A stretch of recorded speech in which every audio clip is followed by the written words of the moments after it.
it feels like the weight of the world's on my shoulders. I had to tell what had come to me. It didn't come to me till I'm laying over there. You're saying that something happened to you when you were in the hospital that you didn't remember until you got home. Until I got home. And then It came to me. The thing I remembered is being in hell.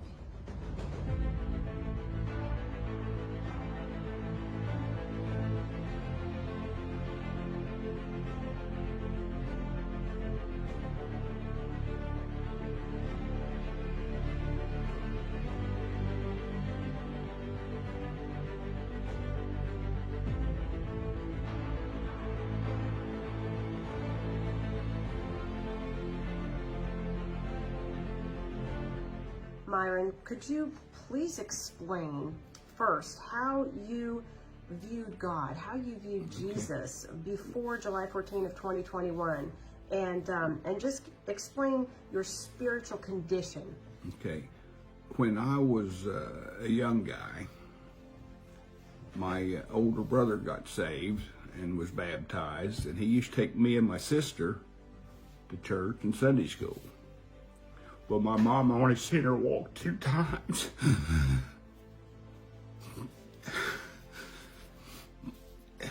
And I found out that God can heal people. So, every night, I prayed or I asked God to heal my mom. I wanted to see her walk.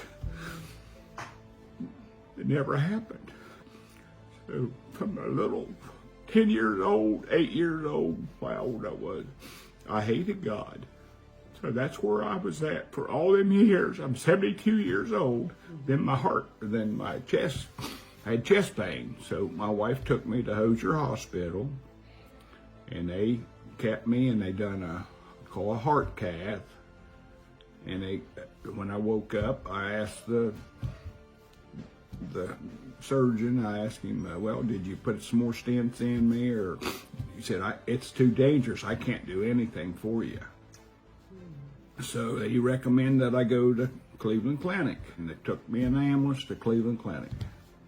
They had to take a vein out of my arm, about 12, 14 inches long, and go from one side of my heart clear to the back side of my heart and tie it in. I'm laying there on the bed, ready for surgery, thinking, I'm a good person.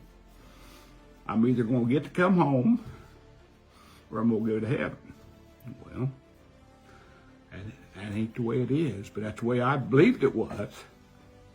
So somebody come in the room, this person, he told me what he was. He didn't say he was a minister or a preacher. And he asked me if he could say a prayer for me. And I said, I don't reckon it would hurt anything. She says sarcastically, because I didn't need it, see. I was going to go to heaven or I was going to come home. So they come and got me after he said his prayer, and, well, that's what I said. He wasn't a big guy and he wasn't a little guy. He was dressed in clothes I'd never seen before. I've never seen nobody dress. He wasn't fancy, and he wasn't plain. I don't know how to explain that. But he was dressed differently than anybody I ever saw before. So anyhow, he said his prayer, and he left, and so shortly they went to the operating room. So then you go to sleep, you think it's a long time, it may only be 10 or 15 minutes, I don't know. But you wake up, but I got to waking up and my pillow was wet. I was crying. Next day, I don't know, I woke up and I want to hate people. I've always hated people. I don't hate nobody. That all went away. I can't hate nobody. I never cried like that. I never wet my pillow, just tears. I didn't understand what was happening. So the hate went away.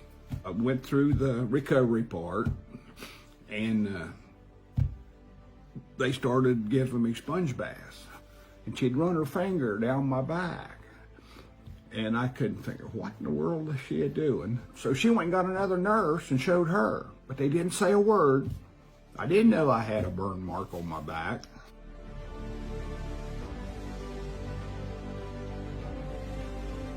I was going to have to go walk, and she was there to helping me, and you had them gowns on, and I didn't want everybody to see my rear end while I was walking. So she's tying the gown up for me, and she's seen that mark on my back.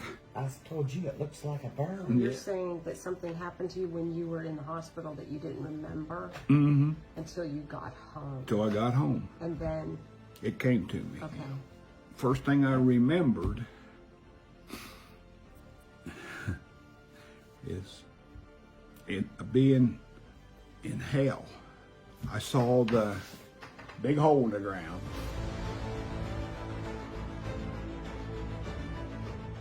He lets loose of me. And the first thing I remember was wrestling with him, trying to get loose from him, the devil. I was wrestling with the devil. I saw a steel cage behind me with the door open.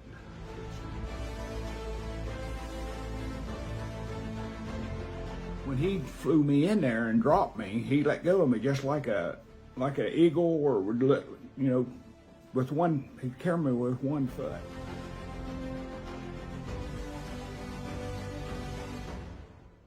And he drops me, and it's solid rocks. When he let go of me, it's like you step out of a moving vehicle or off an old tractor.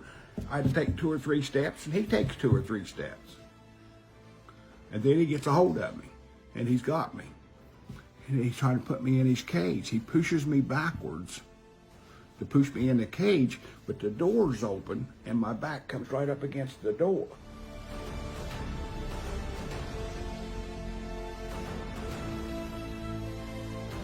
I'm pinned there.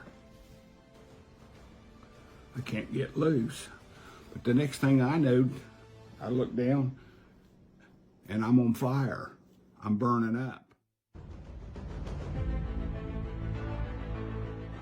I saw my flesh dripping on that solid rock. The only thing I could do, or know to do, was scream for help. What else would anybody do? And in an instant, someone, that angel that came to see me in the hospitals, who I think it was, that's what I told my wife, it was the same person that came in that room, jerked me away from that, and took me back and put me in that operating room.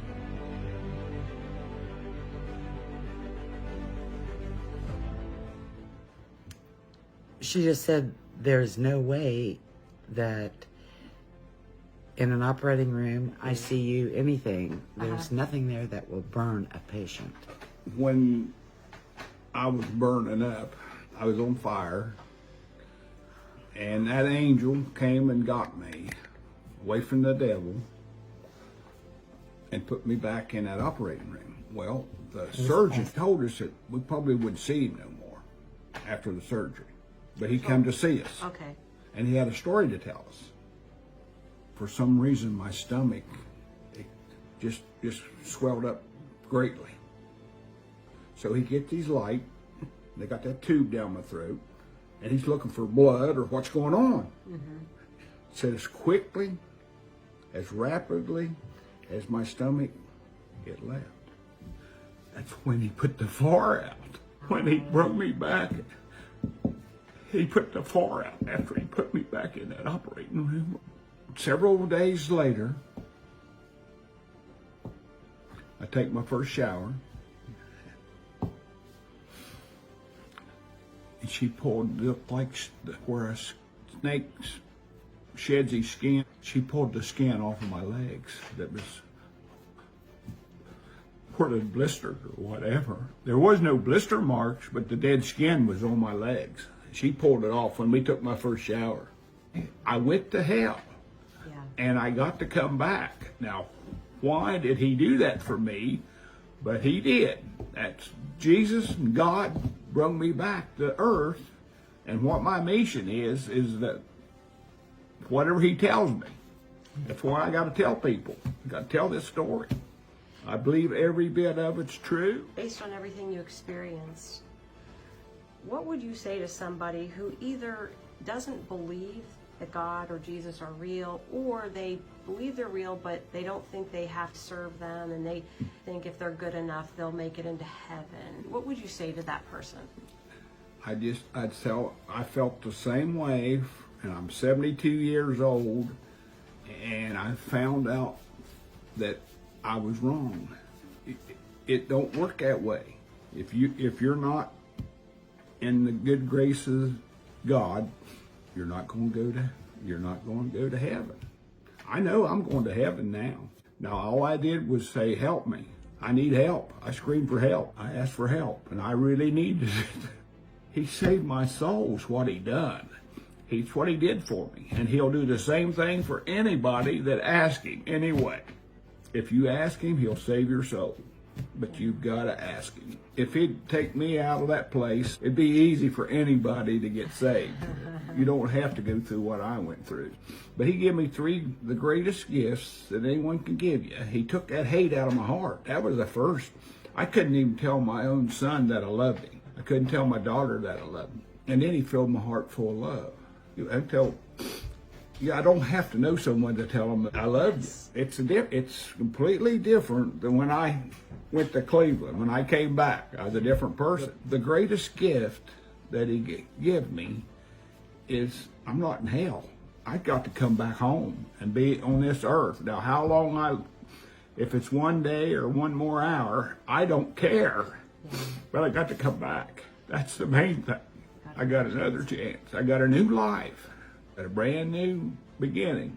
So now I might mess it up, but I'm going to try not to.